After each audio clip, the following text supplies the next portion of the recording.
I'm delighted to be joined today by a very special figure in the OAE, a special person who joined the orchestra at its inception, one of our founder leaders. Welcome to Catherine McIntosh. Thank you. How did you, presumably you started learning the violin at a young age, and then did you progress to other instruments, or did you? I started, my first violin lesson was on my 7th birthday, and I came from a family that had a lot of chamber music tradition. My mother was a good amateur cellist, and so we started playing quartets, me and my siblings and my mum, at a very early age. So I was kind of brought up in the chamber music tradition. And when I went to the Royal College of Music, I continued to play chamber music and enjoy it very much. And I also enjoyed playing Baroque trio sonatas on my modern violin, of course. And I trained as a modern violinist. Nobody had lessons on Baroque violin in those days. Right. This was in the middle 60s. Great. And so you went to the Royal College and had a regular violin teacher. Did you progress on to any other instruments in the early music field? Actually, yes, I did. I was very lucky that there was a consort of viols, instruments, donated to the Royal College while I was there, and I leapt at the chance to learn to play the treble viol. And I had lessons from Roddy Skeeping, who was about the same age as me, and after a term I reckoned I'd more or less mastered it, and I went along to the registrar and said, I think I don't need to have lessons anymore. Right. He was absolutely outraged at my saying something so arrogant. Yeah. He didn't realise that it is actually quite easy for a violinist to play the treble viol. Right, yeah, great. And then did you manage to go on professionally to play that, or? I did indeed, yes. It was exactly the time when there was a big explosion of public interest in early music, particularly Renaissance and medieval music. And I played in David Munro's group and Musica Reservata. So at that time, this was the late 60s, I was really earning my living mostly playing rebec, viol, even sitan, and did a little bit of plucking as well as bowing. Great. Different sizes of rebecs. Fantastic. It was tremendous variety. fun. Yeah. Brilliant. So you were this young professional musician making a living playing the viol in London, and you made a career doing that. And tell us about the formation of the OAE. Well, I was playing the violin at the same time, but I was actually playing in modern orchestras. I used to play in the Steinitz Bach players and the London Mozart players, and gradually I was thinking, actually, I don't really like playing Baroque music so much with these modern instruments. What a sad thing to say, yeah. I know. And it was at about this time that Christopher Hogwood started the Academy of Ancient Music, which I led for about 15 years. And we did many things for the first time on original instruments, and it was a thrilling time of my life. And many of my colleagues who were contemporaries with me were also playing, not necessarily in the Academy of Ancient Music. Some were playing in Roger Norrington's orchestra, some were playing, which I did as well, some were playing in the English concert with Trevor Pinnock, some with John Eliot Gardner. There was a big group of them all at the same time, yes, really? It's an explosion. And a lot of us played in all of them, because there weren't that many of us who were playing on old instruments. But I had children around about the time when I started playing in Academy of Ancient Music, so I decided that I would just do that. And we were doing a lot of recordings at the time. But to cut a long story short, there came a time when many of us felt that we were being slightly straitjacketed by always playing in a group with the same director. Inevitable, I suppose. Which was not the fault of the director, I hasten to say, but a musician, needs to spread their wings. And so it was a sort of communal feeling that if we were to start an orchestra with original instruments and not have a director who was always the same, we could grow as musicians, which is exactly what happened when in the early days of the OAE. The the first concerts were, I don't know what they sounded like actually, but as far as we were concerned, they were a hotbed of experimentation, energy, new ideas, energy, and the audiences, I think, really cottoned on to that. But you were still at an age when this was relatively experimental. I mean, my generation, we've grown up with your recordings. We've had the benefit of hearing the first people throw themselves over the cliff. Yes, but that's a nice way of putting it. Like lemmings. You were the lemmings. you were going over. We went fully over committed. the cliff, but we didn't die. Yeah, that was good. Yeah. You survived, survived. And you loved it, and you carried on, and here we are today. Yes. How do you feel the OAE's changed in your time?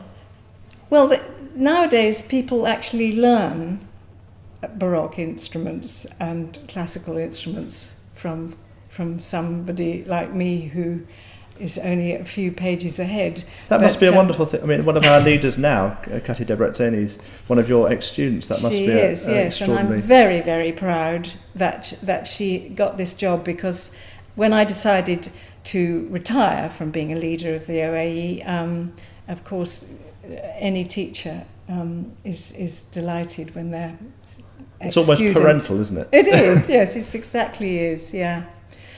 And there's a wonderful selection of young players, amongst whom you, Adrian, who've entered the orchestra quite a lot later than I did, and I'm very, very delighted to play with them all. I shall be retiring soon, but in the knowledge that the orchestra's in very good hands. The standard is incredibly high now. We oldies have to really look to our laurels to keep up the standard. But we've benefited from your initial pioneering. Well, it's nice of you to say so. The risk taking and all that. Now, going back to the violin, people have always played Bach and Handel on the modern violin as it was then. What motivated you to change what you did, or did you have a sort of eureka moment where you decided to? I absolutely did have a eureka moment, because, of course, when you're at college, playing unaccompanied Bach is staple diet, and it was taught at the time in the traditional way.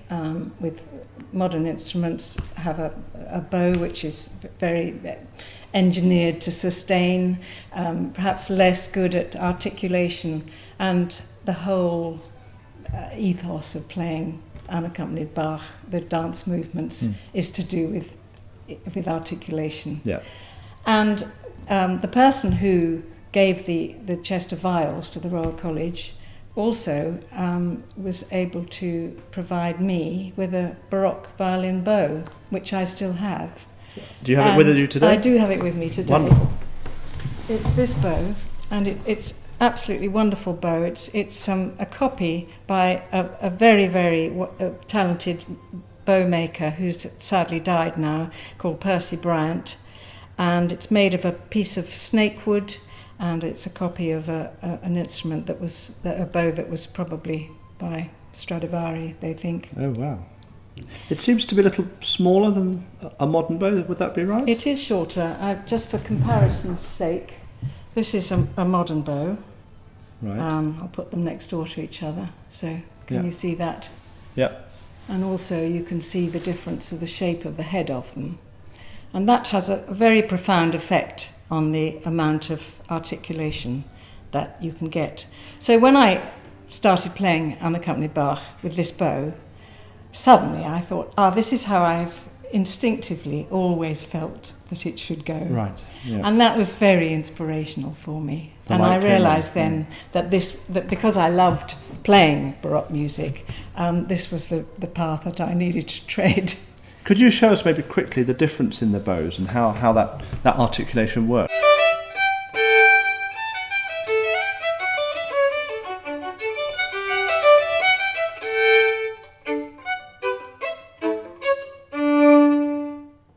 And then I'll play it on a modern violin. And the first thing that you'll notice is that it's at a different pitch. Of course, A4, 40 as Yes. opposed to...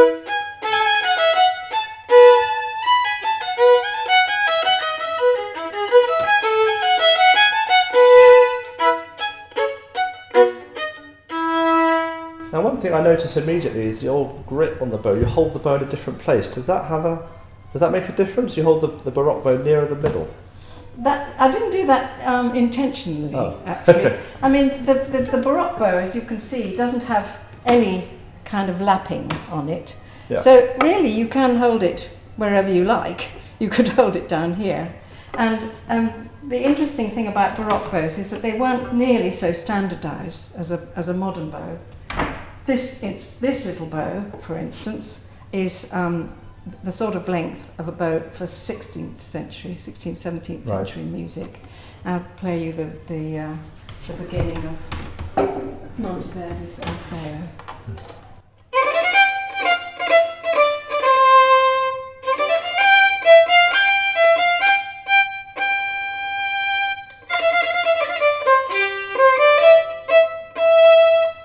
It's got a lot of grip to it. Does that need more energy? Is that less helpful, if you like? The reason it's so short is because a lot of the violinists were actually holding their instrument like this. And of course you can't, as you can see, I've got my arm more or less straight out. If it was any longer, I would be wasting Yes, half the absolutely, bow. yes. So these little bows, they gradually got longer as the position of the instrument changed. I see, right. And there's no furniture here. Yeah, I noticed that. And this was the same right the way through the 18th century, and even in the early 19th century, although the guys who played presumably had a certain amount of kind of upholstery in their clothing. But you often see an instrument with a kind of worn patch on this side. Well, that's, yeah. Yes, where they would have held it like that if they needed to. You're still able to hold it no hands. But you are encouraged by the treaties of the time to not have your chin down on the instrument at all. Yeah. However, when the technique got much more advanced, then this kind of thing, which is more familiar to us from modern violins, which is what we call a chin rest, and Spohr, who was thought to have been the inventor, called a violin holder. Right. So I've had this one made to replicate more or less what the one that Spohr describes in his treatise on the violin school, and you can actually do it no hands like free, that. yes. And the chin is not really in a very different position from where it would be if my violin wasn't there at all. Right. Where, of course, if I do that with this violin and put my chin down, yeah, and then take the violin away, I look like that. And so that's why we have to learn on the baroque violin to play with a freedom with the left hand and the thumb. And a space And a space. between Yes. the chin and the instrument. Otherwise we'd all end up crippled Yeah. and with terrible backaches and shoulder aches, Right. which does happen I'm sometimes. sure, yes. One can get into the habit when you're sitting in an orchestra of hunching a bit too much. Now look at the violins themselves. Can you explain what a baroque violin is as such? Well, the extraordinary thing about the violin is that you look at paintings on baroque ceilings of angels and cherubs holding an instrument, really dating back to about 1550 in northern Italy. There was this instrument, this shape. The body has hardly changed at all since way back then in the early 17th century. And this instrument actually was made in Italy, in Pesaro, by a maker called Antonio Mariani, and it dates from 1674. It's quite a sweet, small little instrument. The difference between this and a modern violin, if I can put them next door to each other, is that the neck, can you see that? The neck is set on at much more of an angle on the modern violin, which puts this neck is more or less straight into the instrument, and this neck is actually angled back, so that it puts much more tension onto the bridge, and obviously that's going to make a bigger sound. So as the concert halls got bigger and bigger, so the instrument was designed to make a bigger sound. And inside the instrument, which you can't see, is a bar which is attached to the table, and it's called the bass bar, and that is a strengthening device for this extra tension. Also, there's a sound post which is on the other side from the bass bar, and that balances the extra tension that the other foot of the bridge is putting onto the table. Now, is that neck adjustable after you've, if you like, if you have a nice Baroque violin, can you convert it into a modern violin by adjusting this angle? You can, yes. And a lot of us in the OAE actually play on instruments that have been converted to modern instruments, and we have had them convert back to their Baroque state. This instrument actually used to belong to a colleague called Derek Solomons, who had an orchestra called Leicester Harmonica, which I played in for several years. And when he retired, he sold it to me, so I feel very lucky to have that. And I also have an instrument here, which is a kind of halfway. This instrument is by Giovanni Grangino and dates from 1703. That was made in Milan. And when I bought that, it was converted to a modern violin. And I love the sound of it as a modern violin, but I thought, well, I can't go around the world calling myself a Baroque violinist and be playing on a modern violin, even if I love the sound. So I did have it converted, but slightly later style of neck. So it's a little bit more angled, and the bridge is more of a 18th century type of bridge. This is the instrument that I use for late Baroque, Mozart and Haydn, but not for Beethoven. Right. Now, people are constantly trying to copy old violins, and people are making new copies. Are they getting anywhere near, or do we have to wait 200 years to find out if they're going to be that good? And are these violins still getting better even after 300 years? Well, they need to be played. They really do. I mean, you could sometimes pick up an old violin which has all the credentials, but if it hasn't been played, it has a sort of a feeling that there's no resonance, no real resonance.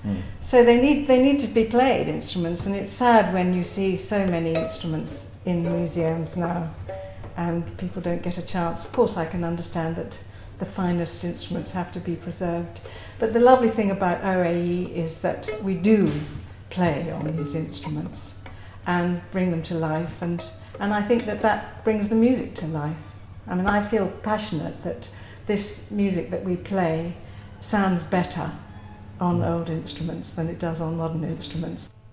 Looking back over your time in the orchestra, there must be some stellar moments that stand out that you'll take with you forever. Can you There share are a couple? There are a lot.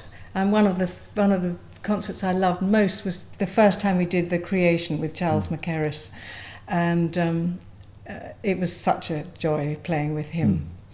Because much as I admire my colleagues who have turned into conductors from having been harpsichordists, to play with Charles McKerris was, you saw really what a real conductor could do. He was extraordinary, very direct, and all the concerts that I did with him I found incredibly inspirational. And of course we learn different things from different people. You have to play completely differently for Roger Norrington, for instance, than you do for Simon Rattle. And that's why, although we play this music a lot in our repertoire, some people accuse us, the repertoire's limited. You play Beethoven's Fifth 5 times, yes, with 5 conductors, and it's a new totally piece every time. Piece. Yes. You might as well have not played it before. And actually the nice thing is that often the conductors are discovering it anew as well, because they're hearing it played on period instruments, and so that they're surprised by what they're hearing. They're surprised by the balance between the strings and the wind, and the kind of sounds that you make on the timpani. The balance within the orchestra, the fact that the brass isn't too loud, and the strings is a support, but the brass don't overblow that general sound. I always think it's tremendous difference. I think the conductors learn quite a bit from us sometimes, because that they want to to see what we do. But we've learned a tremendous lot from them. I mean, we had Gustav Leonhardt. I'm thinking of people who've sadly passed away now, but Gustav Leonhardt, Charles McKerris, and then wonderful Baroque experts like Sigiswald Kaiken and Franz Bruggen, who haven't passed away.